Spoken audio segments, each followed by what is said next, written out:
Welcome everybody, and this is a beaded heritage bird tape measure demonstration today.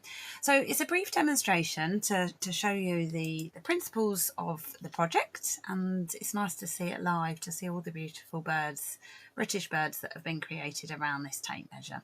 So my name's Donna, I'm the owner of Riverside Beads. This project was designed by Chloe Minaj, who from Pink Hot, and it's a wonderful project that we designed for our Beadbox members first, and it's now a kit that's available from Riverside. Now Chloe's a very talented bead weaver, and this has got some beautiful British birds which we've subsequently turned into various collections as well since then. So recently for our Beadbox members we've had a brand new needle case come out. This is a fully working tape measure. So what I love about this range is you've got your tape measure, you've got your pen that we do in it, and now you've got your needle case as well, and they all complement one another. But it's a practical item that you can reuse here. So this one is the birds, and it's a process of peyoteing that requires you to pick up certain beads in a certain order to make your birds correctly, to make sure that their little feet turn correctly, that your beaks end up where they should do, etc. So it's very important with this that accuracy is followed. You can, if you make mistakes with it, don't worry, you can sort of pick it back and work again, but you'll notice, and it may not be as you add the beads, it may be as you add your next row that you'll notice that the beads won't fall into place. So this demonstration isn't designed to show you this full process. It's a long demonstration. If this was a class, I suspect it would be like a 5-hour class to get you to this stage. What I just want to do is explain the principles of this. If you buy the kit that Riverside Beads have got, Chloe's very kindly done as a video as well, which also explains in more detail how to do these various stitches. So I'm going to make this very brief, just mainly talking about the materials and how you would bring those in for this project. Then next week I'm covering the pen, where I'll look to cover some more details, and I'll cover how to zip up the pen as well next week. And if you're Beadbox members, you'll have joined us for Chloe's live as well for this and for the new needle case too. So there's lots of ways that you can pick up bits of this without it being a full tutored class. Now the first thing to explain with this project is you're working on beading thread. So it's needle and thread. It's a bead weaving technique, and bead weaving comes in different stitches. So this one covers a couple of different stitches just to get you started, to make sure that you get this circular method for your needle case, and then you cover a peyote stitch to make the different process. So it's actually 128 beads in total that need picking up, so I didn't know what stage to get to show you, so I've started picking up the first colourway. What I wanted to explain is how it works. So when we do our kits, we give you the pre-done bags with all your letters on them and the right colour in there. Now things like this, I mean, you've got a tiny sprinkle, we do it by quantities and grams to measure them for you, but you may only use 3 or 4 of those just to get that little detail that Chloe's worked really hard on to get the colour of the birds correctly for you. So first off, the main body of the tape measure is in this colour, which is Beaded. So that's the one you've got the most of, which infills all the gaps, which gives you that real striking effect to see the birds in the peyote. In our recent needle case project that we've done, we've actually done the birds independently as little charms as well, so they're really cute. So we start off by picking up our beads, and what I'm doing, I just want to explain to you how it works. I'm following a process here, so I'm picking up a certain amount of beads in a certain order. So everything's coded up in the bags. I'm using this very handy tray, which also works really well for bead weaving, but it's a case of just working through the individual amounts. So I only needed 1 of those, so that one goes on to my thread there, and it's my first bit, so I leave it sort of towards the tail end but with a little tail. But my next one, I'm afraid, needs me to do 23, so I'll put some here so I can just pick those up as I'm going. So with needle and thread work, I tend to take the needle to the bead, leaving the bead on a bead mat, which really helps to pick that up. So I thread a few on, count them up in quantities, maybe of 5 or something, to make sure I've got the right amount. Or with something like this, again, counting is really important to get that accurate, to make sure that it, keep dropping those, just tip them on. And to make sure that the process works, it's very important to get the right quantities on. So I've got 10 of those on so far. I need to keep going. Oh, there, from another project. Let me leave them out of the way. So sometimes you'll get lucky when you're trying to thread more than one of them, and you just sort of feed it through and you'll be lucky and get 2 or 3 on. And sometimes it doesn't go like that. But it's just when you're doing this at home, you can just take your time, work through the process. It's very relaxing to make and very rewarding to have this as one of my most used items by my desk.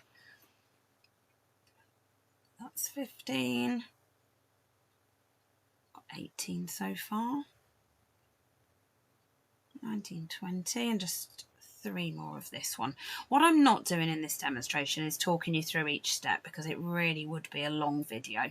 All the work has been done with the quantities and everything. It's only really, you know, if you want to get the kit and the pattern, that's going to work for you to do this project. But what I want to explain is things like this. So when you're working through it, you've got your certain number of beads followed by another one in a certain colour, followed by a certain number of another bead, and this is the pattern that we follow. So this is my G bead. We do bigger trays of these if you do like to have them all coordinated, or what we do is we put stickers on the front of the bags as well, which you can then peel off, and then you can use that and put it on a mat, so then you can mark up your stickers to show which bead you've got. So now I'm afraid it would be 59 A's. So I'm not going to do that. I'm just going to show you roughly what would happen. So we particularly turn this, so I've still got a lot more beads to add if I was doing this properly. So I'm threading back through a couple of the beads to make a circle. And imagine this is a lot bigger and becomes the circle, which becomes the size of your tape measure. So you can see I've got a lot more to go to get to that stage. But what I just wanted to do is show you the next step that it would be. So as we go round, then the way that this would work is we would follow the next row along on our pattern, and we would pick up certain beads in certain orders again. So just for definition, again, I'm not following the pattern exactly. It might be picking up one bead in the black, which is bead E, skipping a bead and passing through the next one. So skipping that bead, passing through there. So can you see there, the thread has exited just there. I've missed that bead and I've gone through the next one. I'll bring that in and you'll see this create a little step in the beads. So it creates this method where we've got our single ring round, and then it creates this method where these 2 beads sit next to each other. And this is kind of the stitch that we're going to be following to create this tape measure. We're exiting there again. We're going to pick up another bead, missing that one and passing through the next one. So let's say the pattern required bead D, which is our brown beads. This has all been carefully created for you, carefully worked out, so you don't have to worry about which bead comes next. Well, in terms of designing, what you need to worry about is how you're threading those on your needle, making sure you're accurate there. Rather than go through 2, I only need to go through the 1. So missing that bead, going through the next one along, bringing that in. Okay, pulling that in there again. Okay, what's good about what's happened there is something that didn't happen on the first one but often does happen, and that's step to the side, which is not what we're looking for. We need it to sit there. It does sort itself out on your next row on the whole, but just take care if you can to do your steps very steady, and that has now sat next to it where I wanted it to be. So you can see very clearly it's sat below that other one. So then it may be a case of having just a couple of the plain beads in your pattern. Like I say, not a particular pattern. A bird is not going to appear out of this one. Missing that bead, going through the next one. Bringing that in.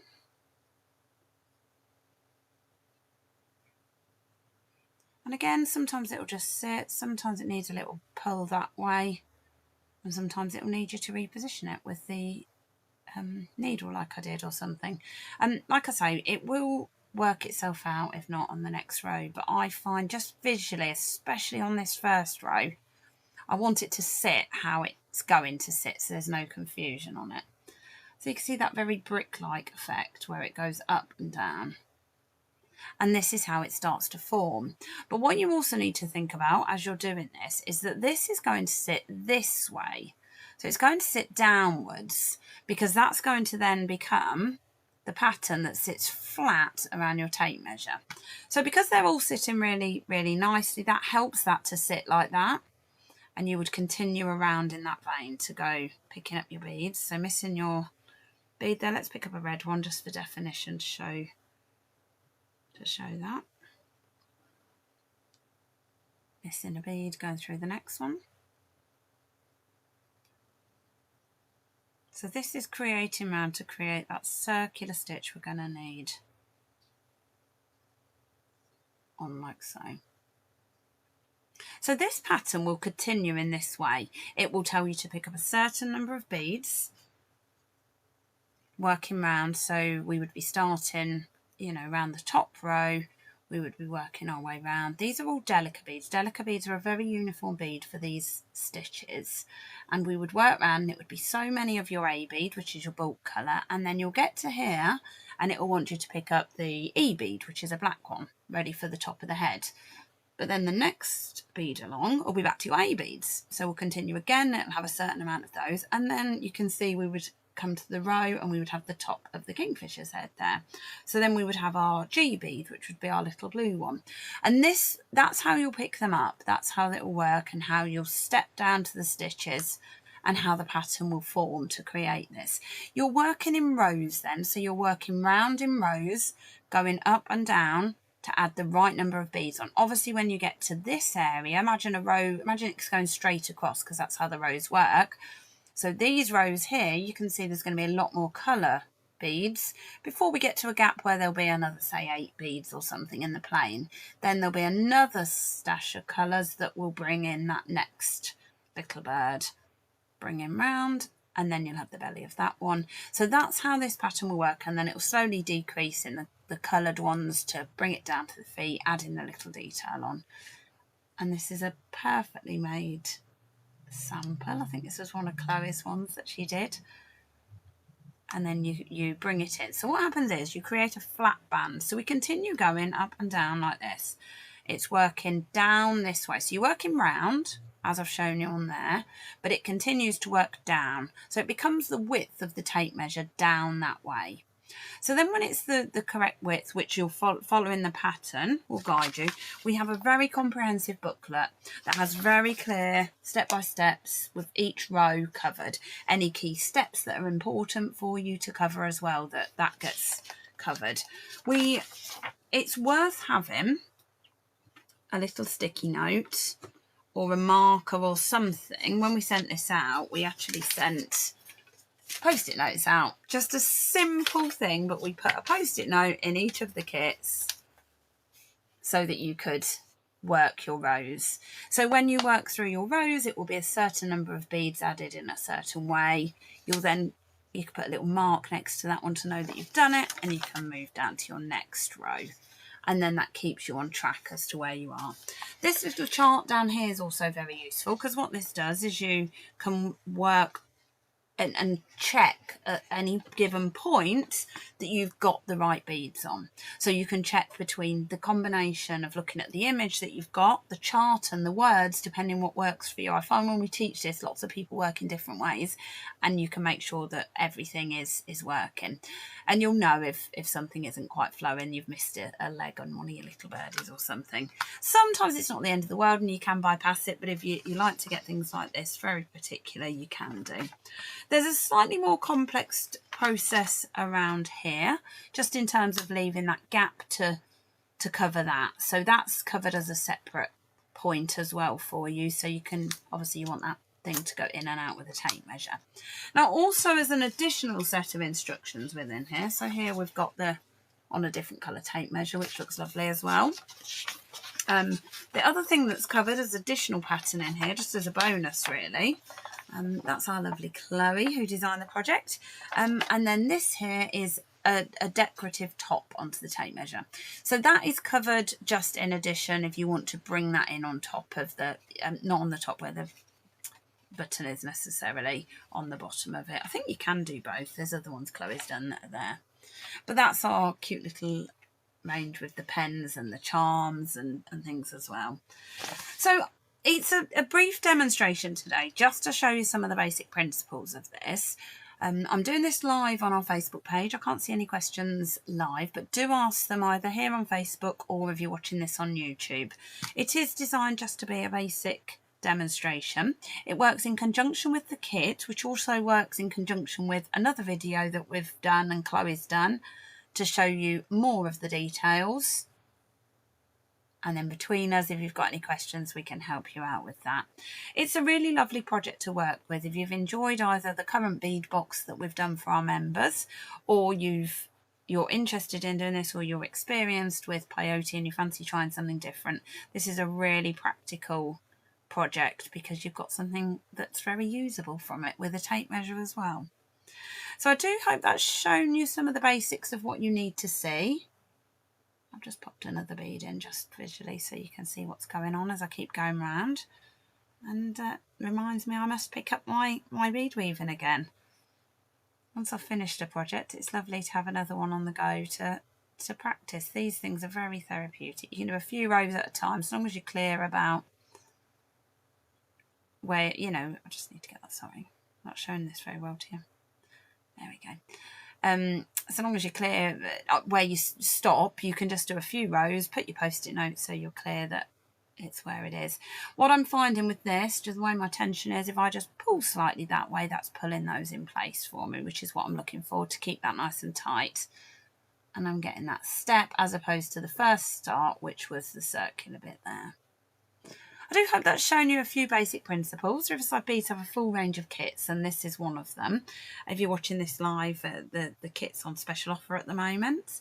And if you're watching it back, we hope it's a kit that we're going to keep in stock, which will show you everything you need to follow in your pattern and make your own beautiful heritage bird tape measure. Thanks ever so much for watching, and I'll see you again next week for our beaded pen demo.